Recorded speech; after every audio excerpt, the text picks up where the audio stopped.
બંધારણના ઘડવૈયા ડોક્ટર બાબા સાહેબ આંબેડકરની 68મી નિર્વાણ તિથિ પ્રસંગે તેમને શ્રદ્ધાસુમન અર્પણ કરાયા હતા. મુન્દ્રા કોંગ્રેસના આગેવાનો આદર્શ ટાવર નજીક આવેલ ડોક્ટર બાબા સાહેબની પ્રતિમા પાસે એકત્રિત થયા હતા અને ડોક્ટર આંબેડકરની પ્રતિમાને હારારોપણ કરી નમન કર્યા હતા. મુન્દ્રા શહેર કોંગ્રેસ પ્રમુખ દેવેન્દ્રસિંહ જાડેજા, ભરત પાતારિયા, સુધરાઈના વિપક્ષી નેતા ઇમરાન જતે ડોક્ટર બાબા સાહેબના જીવન અંગે વક્તવ્ય આપ્યું હતું.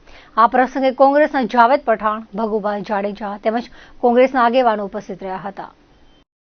મુન્દ્રા શહેર કોંગ્રેસ સમિતિ દ્વારા આજે બાબા સાહેબ આંબેડકર જે બંધારણના ઘડવૈયા એમની 68મી નિર્વાણ દિને કોંગ્રેસ સમિતિ દ્વારા શહેર કોંગ્રેસ સમિતિ દ્વારા હારારોહણ કરવામાં આવ્યું છે અને બાબા સાહેબે જે આપેલા સિદ્ધાંતો અને જે આ દેશને જે ઘોડી જેને કહેવાય જે આપણે બંધારણ બંધારણનું જતન કોંગ્રેસ પાર્ટી હંમેશા કર્યું છે.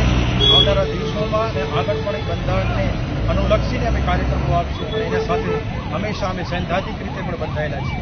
આજરોજ ભારત રત્ન વિધાતા અને પછાત જાતિના મસીહા અને મહિલાઓના ઉદાહરક એવા ડૉક્ટર બાબા સાહેબ આંબેડકરજીની 68મી પુણ્યતિથિ છે. આજે એમનો 68મો મહાપરિનિર્વાણ દિવસ છે. તો મુન્દ્રા શહેર કોંગ્રેસના પ્રમુખશ્રી, વિપક્ષના નેતા, ચૂંટાયેલા કાઉન્સિલર, શહેર કોંગ્રેસના આગેવાનો અને સામાજિક આગેવાનો દ્વારા જરામસર તળાવ મધ્યે બાબા સાહેબ આંબેડકરજીની પ્રતિમાને શ્રદ્ધાસુમન અર્પણ કરવામાં આવ્યો.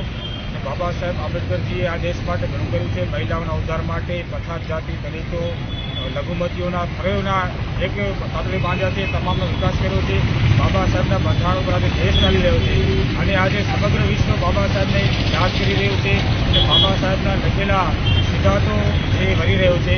આજે બાબા સાહેબની 68મી મહાપરિવાર નિર્માણ દિવસ નિમિત્તે સમગ્ર ગુજરાત શહેર કોંગ્રેસ બાબા સાહેબ આંબેડકરજીને શ્રદ્ધાંજલિ આપી.